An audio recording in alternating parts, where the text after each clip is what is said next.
박지성 축구협회장 출마 질문에 답했다. 한국 축구가 다시 출발선에 섰다. 축구 시스템 자체를 바꾸는 작업이 시작됐다. 그 중심에는 박지성이 있었다. 문화체육관광부가 공식 출범시킨 K축구혁신위원회 공동위원장을 맡은 박지성은 출범식에서 지금의 한국 축구를 향해 가장 냉정한 진단을 내렸다.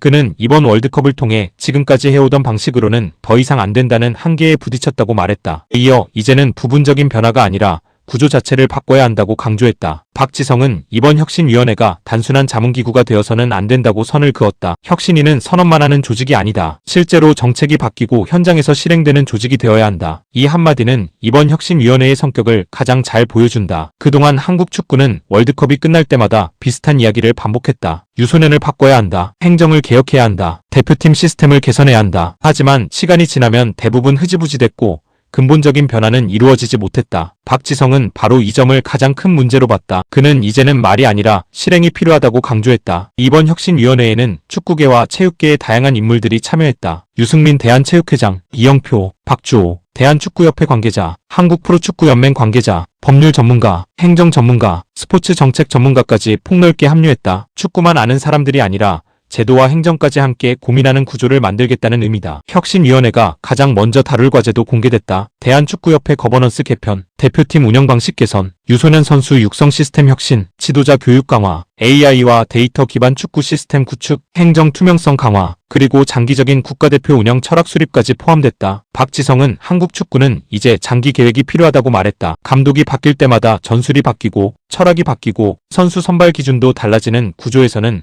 꾸준한 경쟁력을 만들기 어렵다는 것이다. 이번 월드컵에서도 비슷한 문제가 반복됐다. 대표팀은 4년 동안 여러 차례 감독이 교체됐고 전술과 운영 방향 역시 계속 달라졌다. 그 결과 선수들은 새로운 시스템에 적응할 시간을 충분히 갖지 못했고 대표팀의 색깔도 분명하게 만들어지지 못했다. 박지성은 이러한 구조 자체를 손봐야 한다고 보고 있다. 그는 감독 한 명을 바꾸는 것으로 해결되는 문제가 아니다라며 한국 축구가 지속적으로 성장할 수 있는 시스템을 만드는 것이 가장 중요하다고 설명했다. 최근 축구팬들 사이에서는 박지성이 차기 대한축구협회장에 출마해야 한다는 목소리도 꾸준히 나왔다. 월드컵 실패 이후 정몽규 회장이 사퇴하면서 차기 협회장 후보로 박지성과 이영표의 이름이 가장 많이 언급됐다. 하지만 정부는 처음부터 다른 그림을 그리고 있었다. 문화체육관광부는 혁신위원회 출범과 함께 중요한 사실을 공개했다. 혁신위원으로 참여하는 인물들은 차기 대한축구협회장 선거에 출마하지 않는 사람들로 구성했다는 것이다. 박지성은 협회장에 출마하려는 마음을 먹고 혁신위에 참여한다면 공정하지는 않을 것이다라며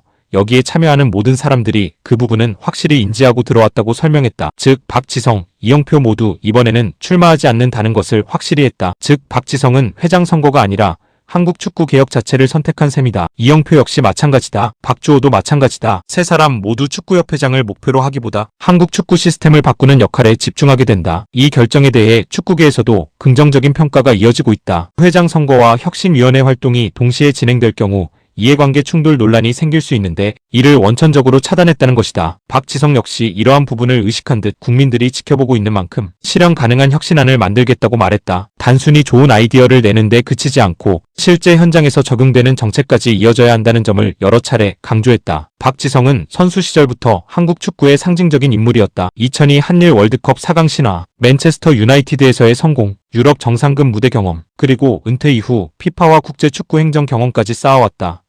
선수와 행정을 모두 경험한 몇 안 되는 인물이라는 점에서 이번 혁신위원장 역할도 높은 기대를 받고 있다. 특히 그는 최근 피파 각종 회의와 국제축구 정책 논의에도 꾸준히 참여하면서 세계 축구가 어떻게 변화하고 있는지 직접 경험해왔다. 이러한 경험을 한국 축구에 접목하겠다는 것이 이번 혁신위원회의 핵심 목표 가운데 하나다. 박지성은 한국 축구는 충분히 경쟁력이 있다고 말했다. 하지만 좋은 선수만으로는 세계적인 경쟁력을 유지할 수 없다고 덧붙였다. 좋은 시스템, 좋은 행정, 좋은 지도자, 좋은 유소년 구조, 이 네 가지가 함께 발전해야 진짜 강한 축구가 만들어진다는 것이다. 축구팬들도 이번에는 정말 달라져야 한다는 기대를 보내고 있다. 이번만큼은 끝까지 실행됐으면 좋겠다. 말뿐인 혁신이 아니라 실제 변화가 필요하다. 대표팀보다 협회부터 바뀌어야 한다. 라는 의견이 이어지고 있다. 월드컵 참사는 끝났다. 하지만 한국 축구의 진짜 변화는 이제부터 시작이다. 그리고 그 변화의 출발점에는 축구협회장이 아닌 혁신위원장 박지성이 서 있다.